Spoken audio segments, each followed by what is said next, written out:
Barbie মৰাণৰ ন্যায় লাগে অসম চৰকাৰ শুনিল অসম চৰকাৰ শুনিল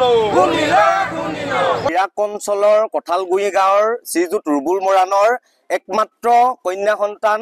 প্ৰয়াত বাৰ্বি মৰাণক 9 তাৰিখ 7 মাহ 2025 তাৰিখে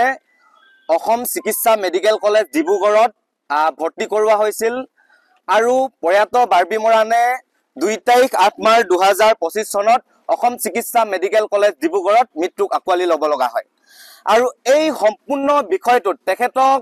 অসম মেডিকেল চিকিৎসা মহাবিদ্যালয় ডিব্ৰুগড়ত যি চিকিৎসা কৰা হৈছিল এই সম্পূৰ্ণ চিকিৎসাত ভুৱা তথ্য আমাৰ লগত আছে প্ৰয়াত বাৰ্বি মৰাণক অসম মেডিকেল চিকিৎসা মহাবিদ্যালয়ত যি ধৰণে তেওঁক চিকিৎসা কৰাইছিল সেই সম্পূৰ্ণ চিকিৎসাত ভুল আছে প্ৰয়াত বাৰ্বি মৰাণৰ বয়স আছিল 8 বছৰ তেখেতৰ বয়স লিখিছে 25 বছৰ তেখেতৰ বয়স লিখিছে 3 বছৰ আৰু আমি এই কথাখিনিকেই ডিব্ৰুগড় মেডিকেল কলেজত কবলৈ যাওঁতে আমাৰ ছাত্ৰ মুক্তি ল'ৰা কেইটাক আমাৰ প্ৰয়াত বাৰ্বি মৰাণৰ পৰিয়ালবৰ্গক জনায় যে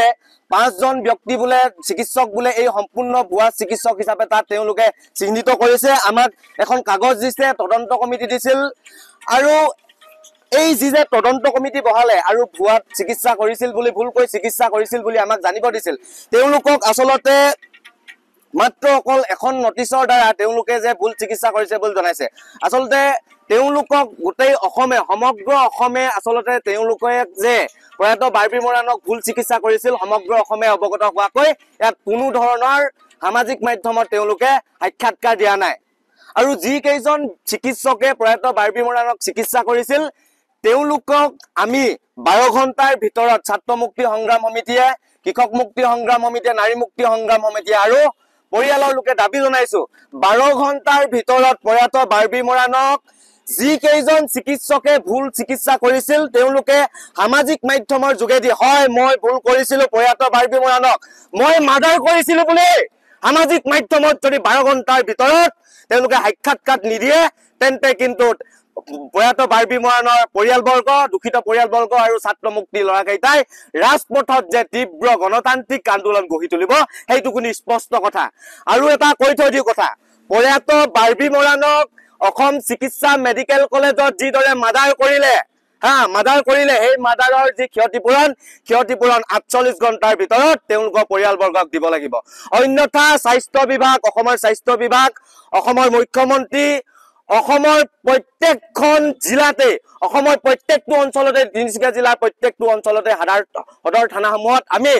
ছাত্ৰ মুক্তি ল'ৰা কেইটাই দুখিত পৰিয়ালবৰ্গই আমি গণতান্ত্ৰিক আন্দোলন গঢ়ি তুলিম ৰাজপথত আমি কলা পতাকা উৰুৱাই আমি গণতান্ত্ৰিক আন্দোলন গঢ়ি তুলিম আমাৰ ছোৱালীজনী প্ৰথমতে অকল জ্বৰে হৈছিল